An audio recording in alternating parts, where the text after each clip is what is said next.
Hi everybody and welcome back to Main Mission Hope. My name's Rob and today I'm going to be diving into a question that weighs heavy on so many hearts, and that is, why does God allow so much suffering, especially non-fault suffering among adults, children and even animals? And if you're new to Christianity or returning after some time away like me, this might be one of those tough questions that keeps you up at night, and I've wrestled with it too. Suffering is real, whether it's our own pain, the struggles of someone we love, or the hardships we see in the world. So why doesn't a loving, all-powerful God stop suffering? I'm going to pause for a second as well and just add a little bit to my script, which is to say you have to be very careful about discussing suffering with people who don't have faith or trying to use it in some way to convince people about the existence of God or Jesus, because suffering and the existence of suffering is one of the strongest arguments against God and Jesus, because it is very difficult to understand. Maybe we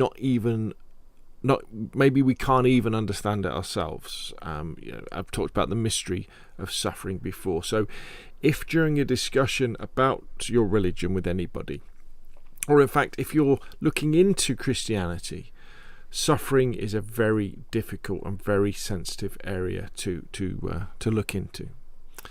In this episode though, I'm going to be looking at how early church theologians like Augustine, Origen and Irenaeus tackled this question. They lived centuries ago, but their insights, grounded in scripture, still speak to us today. My hope is their perspectives can offer us a way to understand suffering through the lens of faith and maybe even find some hope in the midst of it.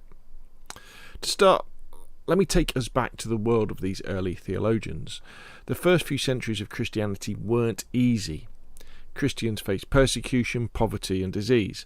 Many were martyred. They were killed for their faith. For leaders like Augustine and Irenaeus, suffering wasn't just an idea to debate. It was all around them in a way that, again, it's very difficult for us to understand today. They wrote as pastors, not just thinkers, trying to comfort and guide people through real pain. And knowing this helps me appreciate the depths of their answers. One idea that these theologians keep coming back to is that of free will. And that's a good place as any to start. God made us free to love, to choose God or to turn away. And Augustine, in his book The City of God, says suffering came into the world because of human sin. When Adam and Eve chose to disobey God, it broke something. Sin entered, and with it pain and death. The world became fallen, and we're still living in that brokenness today. So why doesn't God just fix it? And Augustine would say, well, it's because God honours our free will. If he stopped every bad choice, we wouldn't really be free. There'd be no consequence. It's a hard truth, but it makes us think about how much God values our ability to choose him. Origen, another early thinker, saw suffering differently. He believed it could actually help us grow. To him, pain might purify us, teaching us to let go of selfish desires and turn towards God. That could be hopeful. It suggests that suffering isn't just random, it can have purpose.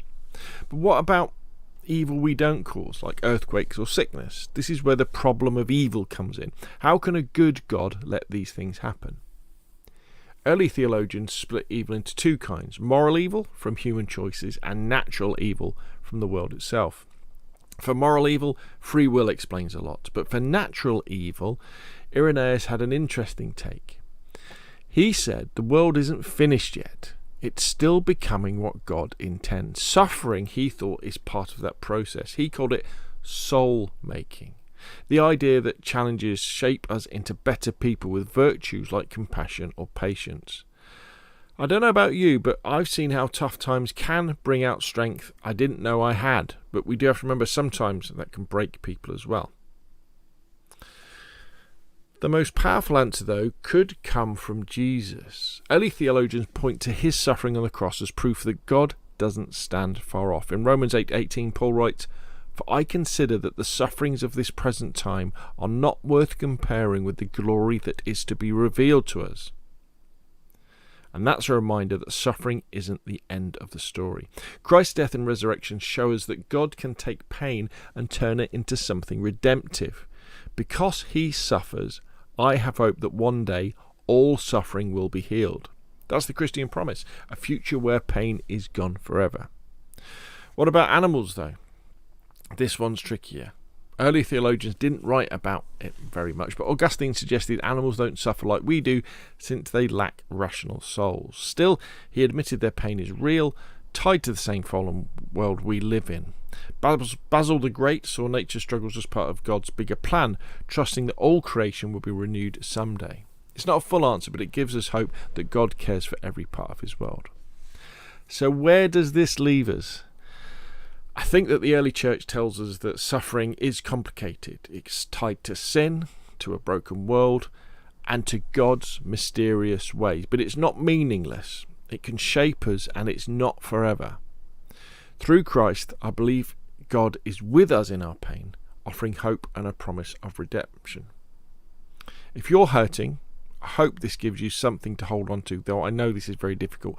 Faith doesn't erase suffering, but it can light a way through it.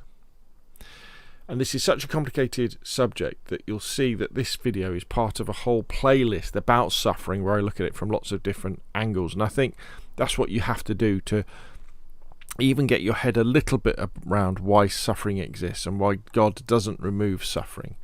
The world might be broken since Adam and Eve, but I think ultimately the Catholic Catechism kind of gets it right, if you could use right in this context, but by saying it's the mystery of suffering. We cannot understand God's plan for why this is here. Anyway, thanks for listening.